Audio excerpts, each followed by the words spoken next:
ardiente debate que ha enfrentado amigos, familias y clases sociales. Ha puesto de cabeza países enteros. En el siglo XX, esta oposición fue la base de la Guerra Fría que exigía que escogieras bando: el capitalismo con Estados Unidos al frente o el socialismo liderado por la Unión Soviética. Y en la actualidad, hasta Rusia ha adoptado prácticas capitalistas y hasta en Estados Unidos se habla de los beneficios del socialismo. Así que hoy nos preguntamos, ¿capitalismo o socialismo?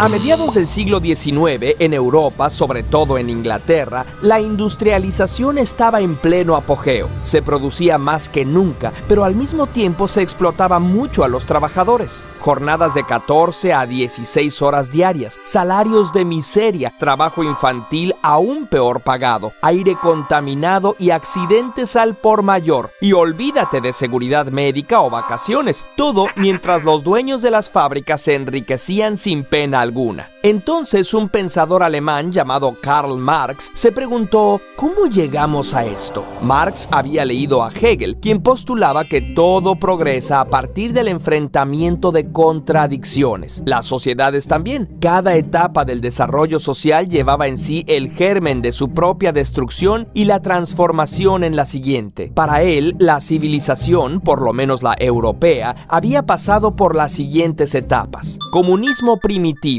una época en la que los bienes escaseaban, todos los que eran capaces trabajaban y a todos los miembros de la comunidad se les repartía según su necesidad. En esta época se desarrolló la agricultura y otras técnicas que permitieron conservar y acumular bienes, lo que llevó a la segunda etapa, esclavismo. Por primera vez se dividen las clases sociales, las que trabajan y las que poseen los medios de producción. Poseen incluso a los trabajadores. En esta época existe la creencia de que los poderosos, reyes y sacerdotes, lo son gracias a que cuentan con el favor divino. Es también en esta época que aparece el Estado y lentamente va dando paso a la tercera etapa. Feudalismo. En esta etapa los trabajadores ya no son esclavos, sino siervos, pero siguen sometidos a sus señores, dueños de las tierras y a quienes se les debe pagar tributo.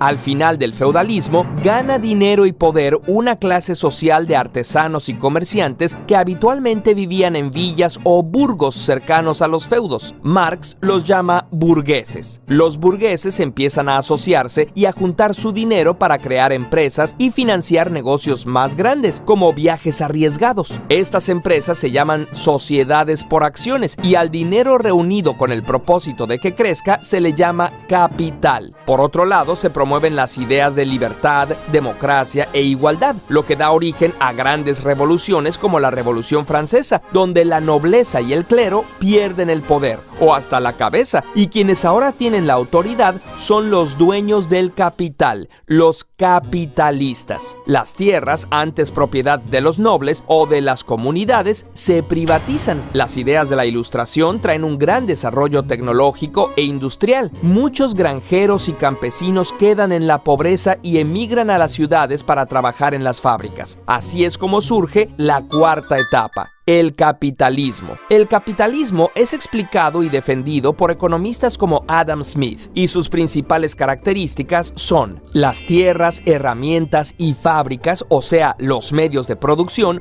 no están en manos del Estado o de las comunidades, sino que son propiedad privada. Hay libertad de mercado. Todo mundo tiene derecho de comprar y vender lo que le apetezca, incluido el propio trabajo, y de negociar los precios según les convenga. Aquí se habla de la mano invisible del mercado, la idea de que las acciones económicas individuales, aunque parezcan egoístas, contribuyen al bienestar de la sociedad en su conjunto. El ideal capitalista es, por lo tanto, que las leyes y el Estado intervengan lo menos posible en el mercado. Libertad de empresa. Cualquiera puede empezar un negocio asumiendo los riesgos y obteniendo los beneficios. Esto propicia la competencia y la innovación. Explicado así, el capitalismo parece ideal. Entonces, ¿por qué ocurría lo que Marx presenciaba en las ciudades de Europa? Lo responderemos después de esta pausa capitalista.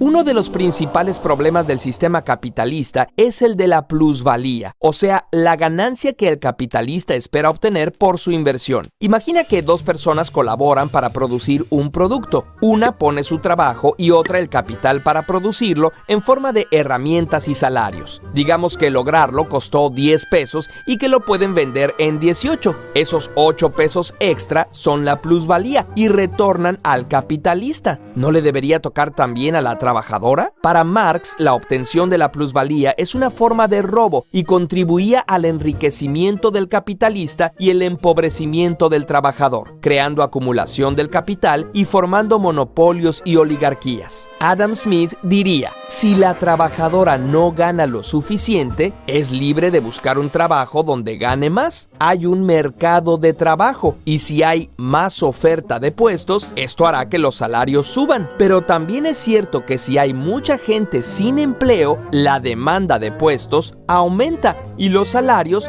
bajarán. ¿Será que el desempleo le conviene a los capitalistas? Una de las contradicciones del capitalismo es que si llega a haber tanta gente tan pobre que no puede comprar ni lo que produce, ¿quién va a comprar las cosas y cómo va a crecer la economía? La otra es que el capitalismo supone un crecimiento ilimitado de las corporaciones. Sin embargo, los recursos del planeta son limitados y no puede proveer de materias primas ni procesar la contaminación de manera infinita. Y para rematar, ¿de dónde sacaron los capitalistas ese capital inicial? La mayoría no trabajó por él, simplemente lo heredaron. A Marx le parecía que la herencia por sí sola hacía de la competencia justa una falacia. Unos siempre empezaban con más recursos que otros. Para Milton Friedman, el único sistema que aseguraba la libertad era el capitalista, a lo que Marx respondería: ¿qué libertad puede tener quien nada posee? Por todo esto, a Karl Marx y Friedrich Engels les pareció que el capitalismo era fundamentalmente injusto y que, como los sistemas anteriores, tendría que cambiar.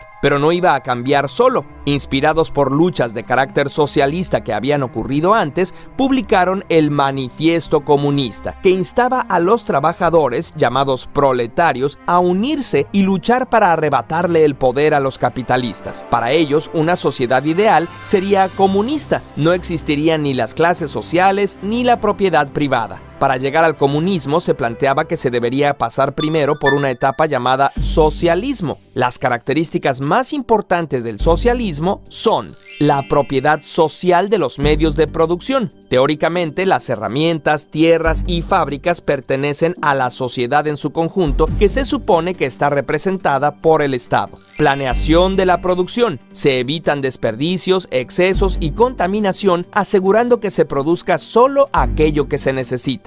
Regulación por parte del Estado. Las actividades económicas, incluidos los precios, están reguladas por el gobierno para evitar la explotación y el abuso. Después de interesantes experiencias como la Comuna de París en 1871, 40 años después de la muerte de Marx, el socialismo tiene oportunidad de ponerse a prueba. Con la Revolución Rusa se crea la Unión de Repúblicas Socialistas Soviéticas y otros países siguieron su ejemplo. ¿Cómo funciona